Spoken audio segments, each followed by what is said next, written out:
Merci, bonjour à toutes et à tous. Je me représente, c'est Joseph Ponesti, président de la Banque alimentaire du Gard, et ici j'ai les autres présidents de toute l'Occitanie. Je vais vous parler d'un projet, une plateforme innovante, Proxidon, ça veut ni plus ni moins. On peut faire défiler le... Merci. Encore, allez-y, encore, voilà, c'est bon. Voilà. Proxidon, ça veut ni plus ni moins dire, c'est don de proximité. Nous, les banques alimentaires, comme les autres grands réseaux caritatifs, on sait faire la ramasse avec des camions, avec des bonhommes, avec des transpalettes, des palottes. Par contre, on était incapable de pouvoir aller répondre à la demande d'un boulanger ou d'un épicier du coin pour récupérer les salades, ou récupérer les pains au chocolat ou le pain tout court qui restait, parce que nos moyens logistiques étaient tellement importants que pour nous, c'était pas intéressant d'y aller. Les collègues de banque alimentaire du Rhône, de Lyon, en 2014 se sont penchés sur cette problématique et ils ont mis en place cette plateforme numérique. Elle consiste en quoi, cette plateforme numérique? Ni plus ni moins à mettre en relation le donateur et le récepteur, une association partenaire de la banque alimentaire, par les smartphones, simplement par le smartphone. Lorsqu'on a configuré sur la plateforme le nom du donateur et les renseignements qui sont obligatoires, on apprend à se servir de cette plateforme à composer des paniers. Une fois qu'on a composé des paniers, vous pouvez défiler encore, allez-y, voilà. Parfait. Une fois qu'on a composé ces paniers, il suffit juste qu'il envoie un SMS aux associations qu'on a choisies qui sont autour de son siège, dans les 7 km, dans les rayons de 7 km autour, et la première association qui reçoit le SMS de don, elle clique « Je prends », et à partir de là, c'est elle qui est priorisée sur le don. Elle se rend au rendez-vous qu'on lui a donné, les dates et heures de rendez-vous qu'on lui a donné, elle récupère le don. Une fois qu'elle a récupéré le don, elle le valide toujours sur un smartphone, le donateur valide le fait qu'il a bien donné à l'association son don, et à partir de là, il y a son CERFA qui est obligatoirement émis pour le donateur. On n'a aucune intervention à faire. Ça, c'est le don tout à fait simple et qui se pratique à peu près dans 14 banques alimentaires. Le Proxidon est en train d'être déployé. L'année dernière, via Proxidon, on a récupéré à peu près 900 tonnes de produits de panier. Ça monte en puissance et ça monte très vite. Proxidon, on peut aussi l'utiliser avec les agriculteurs. C'est là où c'est beaucoup plus intéressant. Parce que lorsqu'on forme les agriculteurs sur du surplus agricole, que ce soit, ou même du glanage, ils nous informent via la plateforme Proxidon qu'ils ont un don à faire. Jusqu'à présent, ils ne savaient pas comment joindre les banques alimentaires ou les associations. Là, via Proxidon, on peut l'utiliser. L'agriculteur peut nous envoyer un SMS en disant qu'il a du surplus à nous donner. À partir de là, nous, banque alimentaire, on peut y aller avec nos moyens logistiques, c'est-à-dire le camion, ou on peut envoyer une association partenaire si c'est quelques plateaux de cerises ou quelques plateaux de pommes ou de pêche ou des salades à récupérer. Proxidon, ça va nous permettre, si on y arrive, et je pense qu'on va y arriver d'ici 2 ans, où il y a à peu près 50% des banques alimentaires qui soient équipées de Proxidon et les associations dessus. Et l'objectif visé, c'est d'être aux alentours on va dire 500 tonnes de récupération de produits qui normalement étaient voués au gaspillage. Je vais vite parce que on m'a dit d'aller vite. Et moi aussi, on doit repartir sur Nîmes. On a quelques heures de route et on aimerait bien rentrer bonne heure et pas la nuit. Donc, si vous voulez que je réponde à vos questions, si vous avez des précisions supplémentaires, je le ferai bien volontiers. Pierre, tu as une question?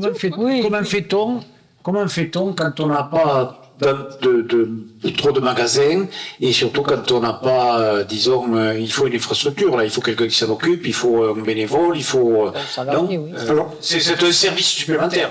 C'est un service supplémentaire qu'on rend aux associations partenaires.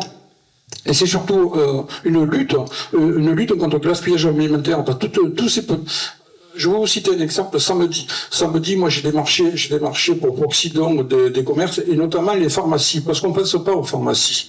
Donc, et dans les pharmacies, il y a du lait pour bébé, il y a des produits d'hygiène, il y a du dentifrice, il y a d'autres produits, je ne parle pas des médicaments, mais il y a d'autres produits que les pharmacies retirent. Samedi, on m'appelle, on me demande si je prends des chaussures Scholt, je crois, de marque Scholt. Donc, je dis oui, je vais les chercher. Il y avait 5 cartons de chaussures Scholl, c'était la fête de série. Il y en avait pour 6 000 euros, il y en avait pour 6 000 euros de marchandises. Je les ai récupérées, je les ai amenées à la banque alimentaire. Elles sont immédiatement parties via Proxidon, tout ce que je vous dis. Elles sont immédiatement parties vers une association partenaire, une épicerie sociale qui le vend. Donc, il y a une opportunité pour les associations, il y a une opportunité pour les banques alimentaires ou même les grands réseaux, parce que sur les programmes d'alimentation territoriale, on est en train de travailler dans le Gard avec les Restos du Cœur, le Secours populaire, avec le Secours catholique, de telle façon à leur faire bénéficier de cette plateforme numérique. Moi, je me demandais, mais il faut une salade. Question. Oui. Donc Marie-Ray, Chambre d'agriculture du Gers, c'était pour savoir si on a fait connaissance un petit peu à midi. C'était pour savoir, Proxidon, c'est uniquement dans le Gard? Non, c'est national. C'est national. Non, mais tout c'est soumis au président de l'association, au conseil d'administration du département, parce que c'est un service supplémentaire, ça nécessite des moyens logistiques et des moyens humains supplémentaires en mettre en œuvre. D'accord. Et les agriculteurs, par exemple, qui veulent utiliser Proxidon chez vous pour, à un moment donné, annoncer un surplus de production, ils adhèrent à quelque chose ou on va directement chez eux, avec l'ordinateur portable, on leur configure leur compte, on leur apprend à réaliser un panier. Une fois qu'ils savent réaliser un panier avec leur téléphone, nous on les suit à distance après. Et si un producteur fait un panier de dons et que les associations ne répondent pas présents, nous, Banque Alimentaire, on est en arrière-plan. Si on voit que le panier n'a pas été pris, on répond à la place des associations et on va le chercher pour éviter de gaspiller. D'accord. Oui, d'accord, super. Oui. Il faut absolument que l'association elle reverse à un public en précarité ou ça peut être tout public. On est toujours dans le réseau caractéristique, on n'est pas dans le... D'accord, ok, ça marche.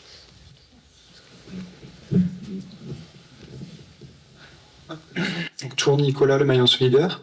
Nous travaillons sur, je voulais vous partager cette réflexion, sur une expérimentation de récupération d'invendus agricoles également, mais une autre logique, c'est-à-dire d'aller récupérer leurs invendus, de les transformer, de les mettre en bocaux ou en lectofermentation, et pouvoir redistribuer une partie aux maraîchers, donc contre don, et une autre pour la boucle de l'aide alimentaire. Voilà, donc on y travaille très sérieusement et l'expérimentation va avoir lieu cette fin de dernier trimestre 2023 ou premier trimestre 2024. Où vous vous situez? Dans les PO. Dans les PO 66. Après, il faut voir si la plateforme est déployée sur les PO, mais une fois que vous récupérez le don de l'agriculteur, vous en faites ce que vous voulez derrière, ce que vous pouvez faire dans la transformation ou le distribuer immédiatement. Pour moi, c'est pour tous les réseaux, le réseau caritatif, association partenaire de la Banque Alimentaire, c'est-à-dire nos partenaires routiers, mais aussi pour les Restos du Cœur, le Secours Pop ou le Secours catholique. Donc, la dernière fois qu'on s'était vu pour Proxidon, vous n'étiez pas très sûr de comment exactement ça allait fonctionner. Du coup, je re-adhère. Moi, je suis sûr. Depuis le début, j'ai pas changé.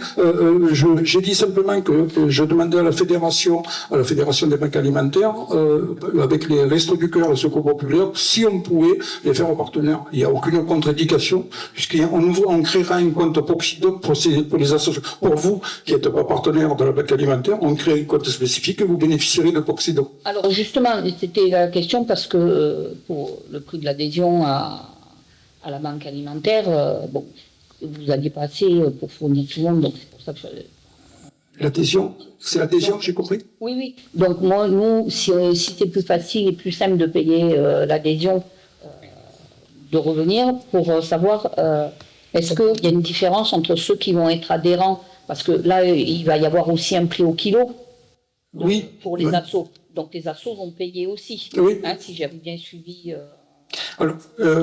Donc savoir est-ce que ça vaut plus le coup de redevenir adhérent de l'ABA si le kilo est moins cher ou être comme vous disiez le compte à part. Comme je vous ai expliqué, il n'est pas nécessaire d'être association partenaire de la banque alimentaire, parce que vous ne viendrez pas vous servir ni pour les produits de l'Europe, ni pour la ramasse à la banque alimentaire. Par contre, toutes les offres Proxidon, vous allez pouvoir en profiter. Alors, vous n'avez pas besoin de prendre une carte d'adhérent à 50 €, c'est pas la peine.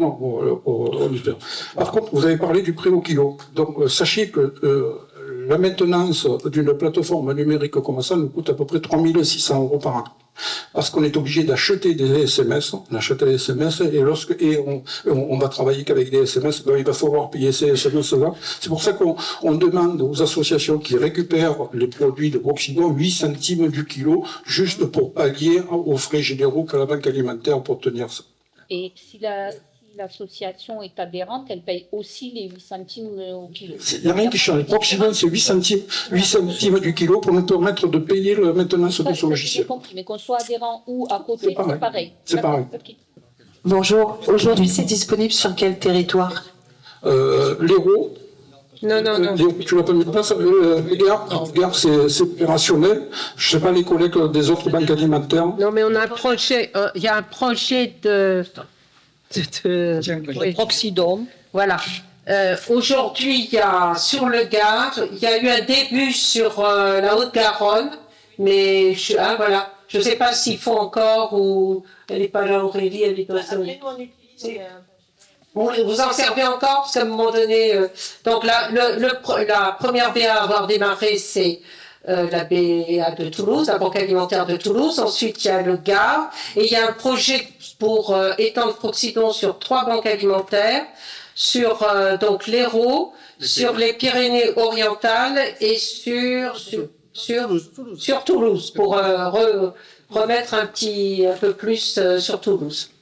Voilà. Ok, merci beaucoup. Après, on verra sur les autres banques alimentaires. Hein.